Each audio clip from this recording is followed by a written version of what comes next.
एक भोंदू रहता था, पर वो इतना सीधा था कि सब प्यार से उसको भोंदू ही बुलाते थे। गायों की सेवा करता था और जिस आश्रम में रहता था वहां के गुरुदेव शाम को प्रवचन करते थे तो सबसे पीछे बैठ के सुनता था। भोंदू को लगता था गुरुजी जो बोल रहे हैं ये बिल्कुल सत्य है, इसमें कोई झूठ नहीं है। एक दिन गुरुजी प्रवचन करते हुए बोले, यमुना के पल्ली पार भांडीर वन में ठाकुर जी गैया चराने आए। भांडीर वन का नाम सुनते भोंदू कान खड़े हो गए। बोले भांडीर वन तो मैं जाता हूं गैया लेके, मुझे तो कभी मिले नहीं वहां पे। अरे मुंह में ही कमी होगी, मुंह में ही सामर्थ्य नहीं होगी उनको देखवे कि मैं ही नहीं देख पाए होंगे, वो तो आते होंगे वहां पे, मुझे ना दिखे होंगे। भोंदू ने पहली बार जिज्ञासा करी, गुरुदेव ठाकुर जी दिखते कैसे हैं? तो गुरुदेव भी हंस गया, अच्छा भोंदू पूछ रहा है, बैठ जाओ बताते हैं। मोर मुकुट पहनते हैं ठाकुर जी, और बोले दो कान हैं लेकिन कुंडल एक ही पहनते हैं। ठाकुर जी ऐसे पुष्प तोड़ के कान के ऊपर लगा लेते हैं, दोनों कानों में एक ही कुंडल को फेर फेर के पहनते। ठाकुर जी पीली पीतांबरी, ऐसी ठाकुर जी पीली पहनते, पीली पीतांबरी। माला कैसी पहनते हैं आती है, ठाकुर जी ऐसी पहनते हैं पूरी पैरों तक जाए। ये देखो गुरु जी कह रहे हैं तो निश्चित है भांडीर वन में आते हैं ठाकुर जी। भोंदू अपनी गैया लेकर के भांडीर वन पहुंच गया। गैया चर रही थी, अब भोंदू ढूंढ रहा है, कभी वृक्ष के नीचे जाके देखे, कभी कहीं देखे, कभी ढूंढे कहीं से चंदन की सुगंधी आ जाए। गुरुजी बता रहे थे उनमें से चंदन की सुगंधी आती है, क्या पता कन्हैया यहीं कहीं हो।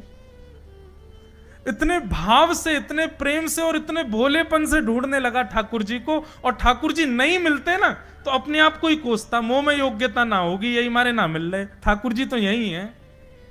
गुरु जी की बात गलत नहीं है, ठाकुर जी तो यही है।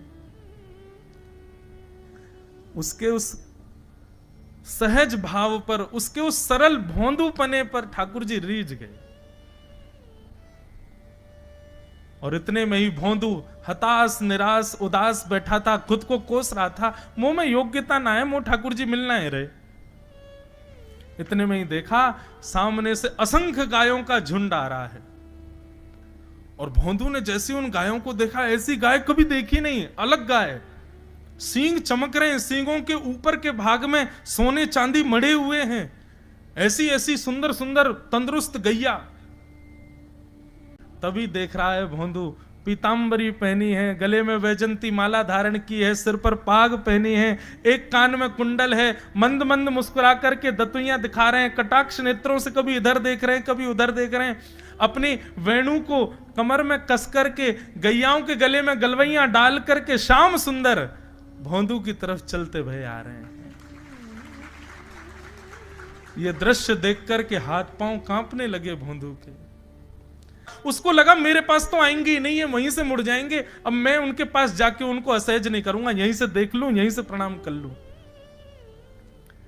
लेकिन जैसे जैसे प्रणाम करके ऊपर देखता, ठाकुर जी और पास आ रहे हैं, और पास आ रहे हैं, और पास आ रहे हैं। जैसे ही ठाकुर जी आकर के बैठे, भोंदू के पास शब्द नहीं है, हाथ पैर कंपित हो रहे हैं, उसको सूझ ही नहीं रहा करूं क्या मैं, इनके लिए क्या बिछाऊं, कहां बैठाऊं।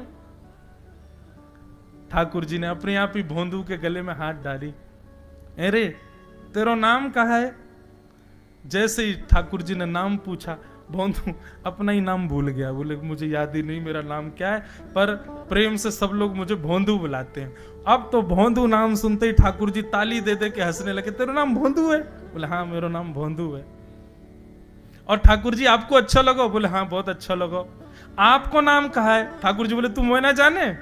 बोले जानू तो ना हूं, लेकिन गुरुजी ने जैसा रूप बताया वैसा ही है आपको, तो आप कहीं नंदनंदन तो नहीं हो? ठाकुर जी बोले हाँ मैं नंदनंदन नहीं हूं, यशोदा जी को लाला, नंद जी को लाला। भोंदू बोलो जय हो भगवान, आज आपके दर्शन है गए। गुरु जी और सब बालकन को तो आप शायद रोज ही मिलते होंगे, लेकिन मैं ही अभागो, मुंह को आप आज ही मिले हो। ठाकुर जी बोले अब चल बात मत बनावे, जल्दी कछु खवा, मुंह को भूख लग रही है। भोंदू एक कपड़े में रोटी बांध के उसमें मिर्च और गुड़ रख करके लेके गया। 2 रोटी थी, भोंदू ने जैसे खोली, एक रोटी ठाकुर जी के सामने धर दी, एक अपने पास रख ली, बोले मैं भी तो खाऊंगा। ठाकुर जी ने बढ़िया रोटी ऐसे घुमाई और प्रेम से गुड़ खामे और रोटी पान लगे प्रेम से, और ठाकुर जी तो चप चप करके नेक देर में पा गए। भोंदू तो भूल ही गए मुंह खानो भी, वो ठाकुर जी को ही देख रहा है।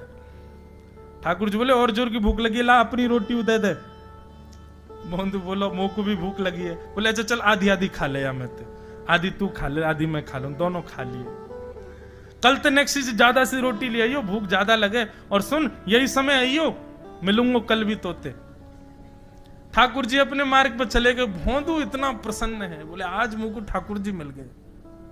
गुरुदेव के प्रवचन का समय हो गया, भोंदू पीछे जाके बैठ गया, अपने गुरुदेव को प्रणाम करे, इनकी कृपा से ठाकुर जी मिले। उसने किसी को नहीं बताया, उसको लगा सबको ही मिलते हैं भगवान, मुझे ही मिले हैं बहुत दिन बाद।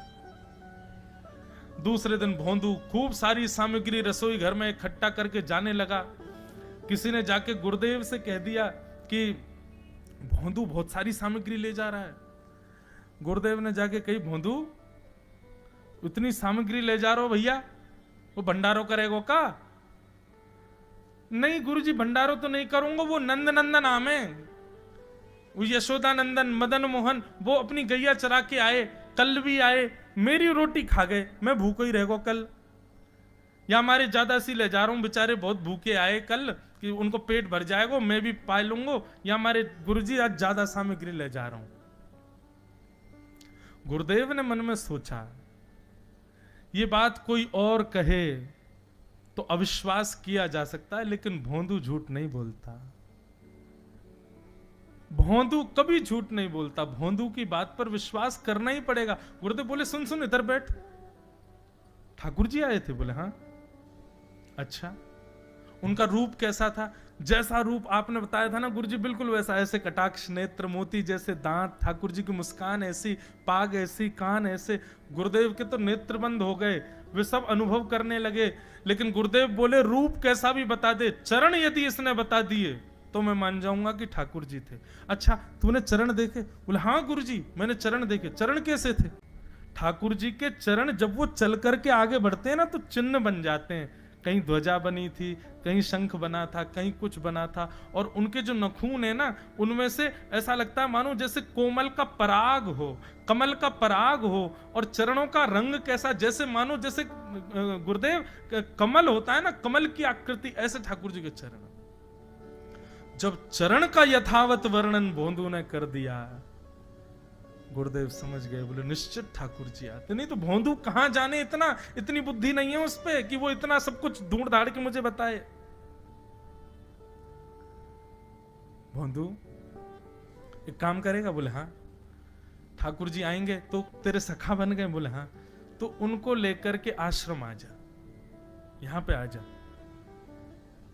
भोंदू बोला कि इतने योग्य बालक हैं, लेकिन ठाकुर जी ने किसी से नहीं कही, मुझसे कही है। अगर मैंने ये काम नहीं किया तो मेरा जीवन व्यर्थ है। भोंदू को लगा ठाकुर जी सबसे ही मिलते हैं, गुरु जी किसी से भी कह के बुलवा लेते, मुझको काम दिया। भोंदू ने तो उसको अपने हृदय में ले लिया, अब ये काम मुझे करना है। बोले गुरु जी मैं वचन दे के जा रहा हूं, ठाकुर जी को मैं लेके आऊंगा। जा बेटा। भोंदू वन में चला गया। अब तो उसको मिलने की भी एक्साइटमेंट नहीं है और कोई उसके मन में भाव ही नहीं है, उसको ये है बस ठाकुर जी को मैं ले जाऊं। जाकर के बैठा, ठाकुर जी अपनी गैया चराते भये, बढ़िया सुंदर एक डंडा पर हाथ टांगे भये ठाकुर जी आए। रूप देख करके फिर से भावुक हो गया भोंदू। ठाकुर जी आकर के बैठ गए, बोले चल जल्दी निकाल रोटी, भूख लगी है मुंह को। भोंदू सजाता जा रहा है, थाली ठाकुर जी को देता जा रहा है। बोले जय जय, एक प्रार्थना करूं? बोले करो। आप मेरे संग मेरे सखा हो ना आप? बोले हाँ तेरो सखा हूं। तो मेरी बात मानोगे? बोले कहा, आप मेरे संग आश्रम चलो गुरु जी के पास। ठाकुर जी रोटी पाते जा रहे, ठाकुर जी ने अनसुनी कर दी बात। बोले जय जय कछु कहो ना, आप चलोगे ना? ठाकुर जी बोले हम तेरे सखा हैं, तेरे गुरु जी के सखा नहीं है। तू मोते मिल, तू मेरे संग खा, तू मेरे संग रहे, तू कछु कर, तो कुछ सब अधिकार है, लेकिन ये हम गुरु जी ते मिल बातें मिल ये सब हम नहीं करेंगे। हम बस तेरे सखाएं तो ये जाने और कोई ये ना जाने। ए जय जय ऐसे मत कहो ना, वे नहीं बताते तो मैं तो आपको देख ही नहीं पाता, मैं तो आपको जानता ही ना हूं। उनने ही तो मुझको बताई कि आप भांडीर बनाते हो, आपका रूप ऐसा है, उनने कृपा करके मुझको आपसे मिलवाए हो, वही हमारी मित्रता के मूल आधार है, उनसे तो मिलवे चलो ना। ठाकुर जी बोले देख ज्यादा जिद मत करे, हमने तो उसे एक बार कह दी हम नहीं जाएंगे नहीं जाएंगे नहीं जाएंगे। ठाकुर जी रोटी पा रहे थे तो भोंदू ने हाथ से रोटी और छनाई, बोले ये भी दो, ये भी गुरु जी की है, लाओ ये मिर्च गुड़ सब दो, ये सब गुरु जी को, ये भी मत खाओ। और सुनो, यदि हमारे गुरुजी से आपको प्रेम नहीं है तो हमको आपसे प्रेम नहीं है। कल ते अपनी गैयान को लेके कहीं और चरावे जाओ, होंगे तुम नंदन नंदन अपने गांव के, मेरे गुरुजी के पास नहीं जाओगे। और सुनो, ये मुंह में जो रोटी रखी जाओ को उगल ले आओ, ये भी गुरुजी की रसोई में बनी है, हमारे गुरुजी से नहीं मिलेंगे। ठाकुर जी बोले अरे भोंदू ने रुक तो, नहीं नहीं नहीं, अब तो मैं सुनूंगा ही नहीं, आपने ऐसे कैसे कह दी नहीं जाएंगे, 3 बार नहीं जाएंगे नहीं जाएंगे। और ये भांडीरवन मेरो है, मैं यहां गैया चरावे आऊं, कल से अगर तुम और तुम्हारी गैया दिख गई मुंह को तो तुम्हारी गैयान को लेके मैं चलो जाऊंगा आश्रम, फिर तुम्हारी मैया बाबा तुमको मारेंगे। ठाकुर जी बोले अरे भोंदू इतना नाराज?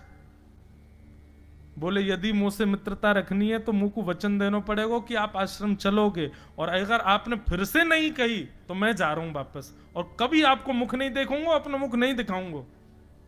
ठाकुर जी बोले इस मुख को देखने के लिए या संग के लिए लोग पता हो तो कितनी तपस्या करें। बोले जो तपस्या करें उनको मुबारक, तुम मुंह को ना चाहिए, मुंह ना मिलनो तुमते, मुंह कोई गरज ना पड़ रही तुमते, आज तक नहीं मिले, कल ही तो मिले हो मोते, वो भी गुरुदेव की कृपा से मिले हो, जाओ मत मिलियो, मुझे ना चाहिए तुम। ठाकुर जी बोले मैं तो ना जाऊंगा, मैं तो तेरे पास ही रहूंगा। बोले तुम मत जाओ, मैं जा रहा हूं। कि जाने लगा वापस। भोंदू, ठाकुर जी पुकार रहे हैं भोंदू को, मानो जैसे त्रिलोकी लेके जा रहा है वो ठाकुर जी के, जैसे मानो पूरा ऐश्वर्य ठाकुर जी का ले जा रहा हो। अरे भोंदू ने रुक तो जा। भोंदू बोला अपना मुख भी नहीं दिखाऊंगा यदि आप नहीं चलोगे तो।